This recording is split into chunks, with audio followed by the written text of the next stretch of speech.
Hey, what's going on, everyone? Lauren Sisler here with AL.com. And guess what? It is early signing day. I know it's hard to believe. It is December 16th, and we got a plethora of guys signing their letter of intent, committing to the University of Alabama. And to talk about that, we got Mike Rodak.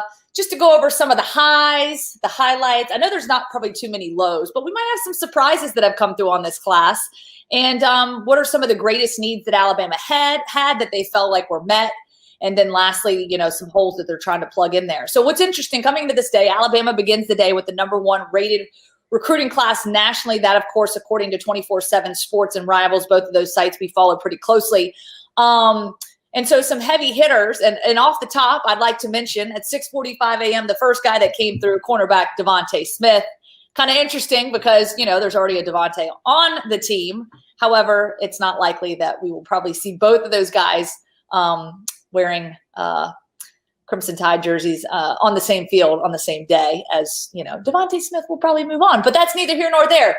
Mike Rodak, take me through this signing class and some heavy hitters, guys that really stand out to you as big gets for Alabama. Yeah, I mean, this could be one of their best ever classes. Obviously, it depends on how it plays out over time. You can't always rely on how many stars a guy has right now. But in terms of the ratings, like you said, they're right on top, and there's 6 5-stars in this class. I believe at this point in Wednesday, 4 of them have already signed with Alabama. That includes the 2 offensive tackles, JC Latham and Tommy Brockemeyer. And I mean, you talk about a need, and we can get into that later, but that certainly fills a need right there, getting 2 top 10 prospects at offensive tackle. And then the in-state player who I think everybody really wanted was Kool-Aid, Kinsey McKinstry. I'm going to have to just say Kool-Aid on that one. Kool-Aid. Kool-Aid, yeah, from Pinson Valley. And, cornerback there, another 5-star, Jacorey Brooks from Florida. And we talk about that pipeline of South Florida wide receivers going to Alabama. Jerry Jeudy is probably the best one most recently, but there's been some other good ones too. And, another top prospect there who has signed, and then a couple 5-stars who were expected to sign later today. Dallas Turner, another top 10 prospect, a pass rusher from Florida, and then Damon Payne, kind of the rare Michigan recruit. I think he's probably the highest rated guy out of Michigan to go to Alabama since Mark Ingram, if I have that right, and a defensive tackle coming later today as well. Yeah, and so getting into biggest surprises, one thing that's been interesting to me, just sort of this process. Obviously, I guess now that we have this early signing period that was just implemented a couple years ago, right?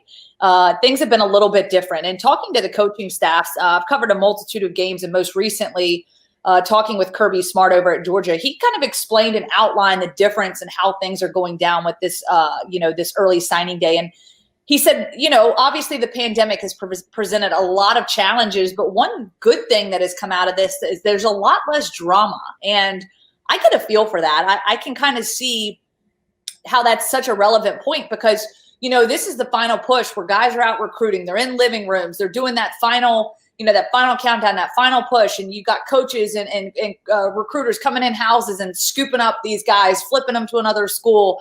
It's kind of like keeping up with the Joneses, like who can make the biggest sales pitch, right? And he said there's not been a lot of that this year. Essentially you're only able to do these Zoom calls. You're not going up in living rooms. You're not meeting people in person. And a lot of guys don't have anything to look forward to by not signing right now, right? So at this point in time, everyone's kind of locked up and knows where they're going to go because come February, it's not like they're going to get to go on an official visit and really get to visit the campus and see any more than they're seeing right now. So that was kind of an interesting perspective. So with that being said, were there any big surprises today that kind of stand out to you for this Alabama signing class? Not yet on the end of it being any guys from Alabama who had committed who won't be going there anymore. I mean, there really hasn't been any chatter at all about any players decommitting or not signing on who, players who are planning on signing. So they're keeping all of the guys that they've had. And the one addition that they've had so far today has been a guy who was committed to LSU, edge rusher, and I want to make sure I get his name right, Keanu Coate, I believe it's pronounced, from Vero Beach, Florida. Kind of out of the blue today. It wasn't a name we really saw discussed too much going into today. But when he put his hat on at his high school, it was an Alabama hat instead of an LSU hat, and certainly brings some satisfaction, I'm sure, to Alabama fans, given everything that Coach O said last year about beating them on the field and beating them in recruiting. And 2-week stretch right here, they've really done neither for LSU, and that's recruiting right there. But like you said, it is a pretty quiet year. I think all of their guys, it sounds like, according to these recruiting websites, are going to sign today, as opposed to waiting until February. So there's really no drama that will linger, I think, after this. And, there's still a few chances the rest of the day here for them to try to flip another guy. I know there's a pretty highly rated linebacker who's going to be choosing here in the next 10 minutes, actually. A lot of people think he's going to Georgia, but I think Alabama's been in on that one, and a couple other players as well. But even if there aren't any other additions to this class, very good chance that it finishes number one in the country. And like I said, could be, one of Nick Saban's best classes ever. Yeah, no doubt about it. And obviously seeing what they've been able to string together. And we know Nick Saban's always having to sort of reload year in and year out. And it'll be interesting to see this year, especially because guys deciding to, move on. I don't think there's been a lot of that drama within the program. Obviously, we haven't seen the opt-outs like we've seen in a lot of other schools, but, determining guys who's going to come back, who's going to use that free year of eligibility. I don't know how much of that we'll have at Alabama. I imagine a lot of schools, though, will have some of that as guys are continuing to develop, or at least want to have another shot or another year at developing. So kind of going down the list here, Alabama ranked number one currently with 6 5-star recruits, 13 4-stars. And this, of course, according to 24/7. Behind them, Ohio State is ranked second. And then it's LSU third, Georgia fourth, Clemson fifth. And that sort of rounds out the top 5 there. Kind of want to get your thoughts, Mike. What would you say the greatest need Alabama had, and how did they fulfill that in some of the commits that are coming in, or expectation of guys that are going to come in the remainder of today? Yeah, I mean, when you look at their offense this year, it's going to look a whole lot different next year, especially if all the guys who have a chance to stay, and theoretically anybody has a chance to stay this year because of the blanket waiver, but, true underclassmen like Mac Jones, if those players just all decide to leave, and that includes Mac, Devontae Smith, Jalen Waddle, Miller Forrestall, Najee Harris, Alex Leatherwood, Landon Dickerson, Deontay Brown. I mean, that's 8 starters right there in offense who could all be gone. And not that you're going to replace them all with freshmen, but certainly you want some talent coming in behind them and coming up through the system, so to speak. And that seems to have been a pretty heavy focus of this class, especially the offensive line, offensive tackle, having lost Jedrick Wills last year, now Alex Leatherwood this year, trying to find the next stud, to play in those spots. And they have 2 pretty good candidates in those 2 5-star guys we talked about before. And, quarterback too, with Jalen Milroe coming in, the 4th-rated dual threat quarterback in this class.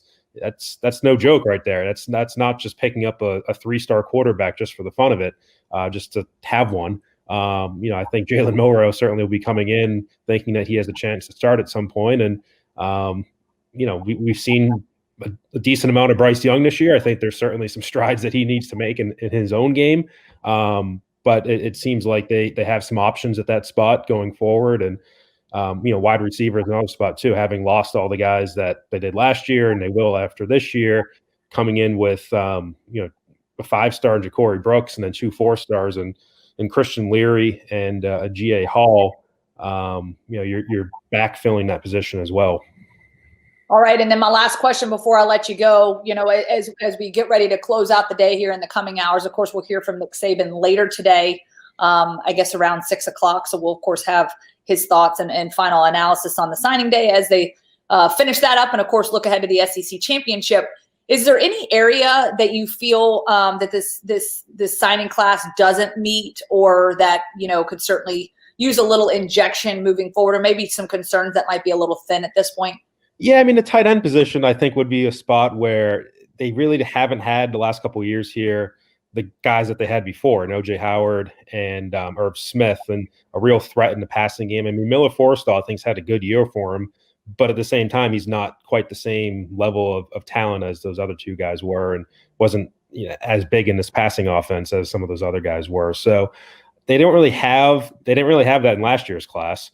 And in this year's class, they have a 3-star tight end coming in, Robbie Outs, I believe it's pronounced, from South Carolina, but just not not that top tier tight end prospect. He's 31st in the country at that position. So, I think it will help out down the road if they can find somebody. I mean, they tried in the graduate transfer market last year with Carl Tucker coming in from North Carolina, and he hasn't really done much this year. Seems to have lost some playing time as the year has gone on. So that's a position I think at some point they probably want to get more of a top flight talent in there. But I just don't see it in this class right now. All right, good stuff, Mike. We appreciate it as always. Great insight. Of course, the train rolls on. Obviously, this 2020 year has been a little bit interesting, a little bit different, but I imagine you got to keep pounding the rock. Obviously, getting out there, recruiting, and doing what they have to turn the page to 2021. And so, certainly, I'm sure this is somewhat of a weight off their shoulders as they flip the page and keep building, because we know that's what Nick Saban is really good at. So again, appreciate your insight as always, and we'll check in with you guys real soon.